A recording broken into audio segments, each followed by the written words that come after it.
Something huge is happening in the digital world. A shift that could totally change how you use your phone every single day.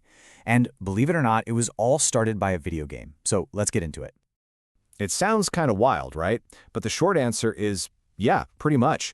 The game Fortnite just won a battle that goes way beyond its digital island, and it took aim right at the heart of the Google Play Store.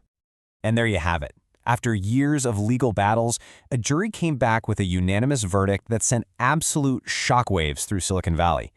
They found that Google was illegally crushing its competition to protect its App Store. This single decision, it sets the stage for everything we're about to talk about.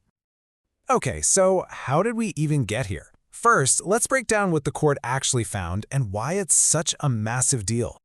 This whole thing really kicked off because of what a lot of developers call the app tax. For years, Google, just like Apple, took a cut of up to 30% on pretty much any digital thing you bought inside an app. Well, Epic Games, the company that makes Fortnite, decided they were going to challenge that head-on. And this has been a long, long fight.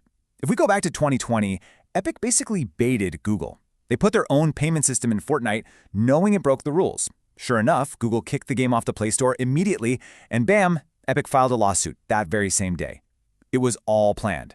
And the trial that followed, it brought some of Google's biggest secrets out into the light. One of the most mind-blowing things to come out of the trial was this thing called Project Hug. No, I'm not kidding. The court found out Google was secretly paying hundreds of millions of dollars to huge game companies like Activision and Nintendo. It was basically a bribe to keep them happy, keep them on the Play Store, and make sure they didn't wander off to support any competing app stores. So the jury says Google's guilty. But what happens next? What does this actually change? Let's get to the judge's orders, because this is where it starts to affect your phone in the real world. This right here. This is the document that changes everything. The permanent injunction, signed by Judge James Donato. It lays out a whole bunch of really powerful changes Google is now forced to make in the US, at least for the next few years. So to be clear, this isn't just a fine. This is Google being told to fundamentally change how they do business. And this is the new reality for Google. The rules have completely changed. Developers can now use their own payment systems. They can even link you directly to their website to get a better deal. Those secret backroom deals like Project Hug, banned. But honestly, the two biggest bombshells are right at the bottom. Rival app stores, say from Epic or Amazon, have to be allowed inside the Google Play Store. And to help them get started, Google has to give them access to its entire app catalog. That is huge. A really key part of this is killing off something called anti-steering rules. Think about it. Before, an app like Spotify wasn't even allowed to put a little button in its Android app that said, hey, get a better deal on our website. They were literally forbidden from steering you to a better price. Well, those gag orders are gone. Now this all sounds like a massive win for us and for developers, doesn't it? More choices, lower prices, what's not to love? But the future isn't quite that simple. This ruling has kicked off a huge debate about what the Android world is going to look like now. Are we entering a new era of opportunity or just total chaos? So, on one side, you've got the optimists. You have industry experts like Archie Stonehill who see this as a turning point. They think that with that 30% fee no longer a requirement, developers will have way more money to reinvest, leading to better apps, totally new kinds of business models, and just a flood of innovation. But then you have the other side of the coin. This quote from a developer on Reddit, it just perfectly captures the fear. If literally anyone can set up an app store with lower fees, what's to stop a race to the bottom? They're worried about a mess of low-quality stores with terrible security, filled with malware and fake apps, basically making your phone a more dangerous place. So let's just lay these two competing visions out, side by side. The optimists see a future with lower fees, more choice, more innovation.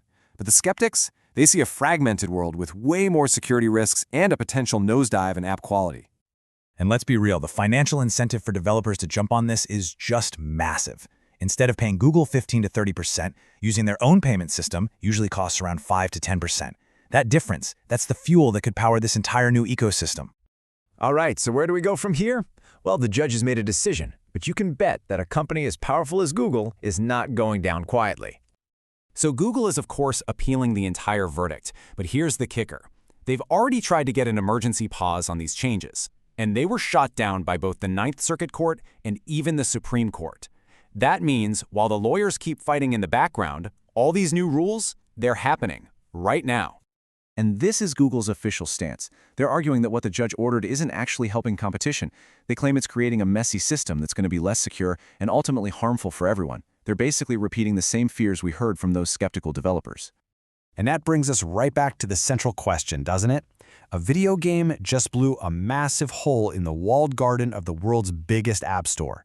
We are officially in uncharted territory now. Is this new freedom going to create a more open and innovative digital world for all of us? Or is it about to unleash a wave of security risks and chaos that makes our digital lives way more complicated? The revolution has definitely begun, but how it ends is still anyone's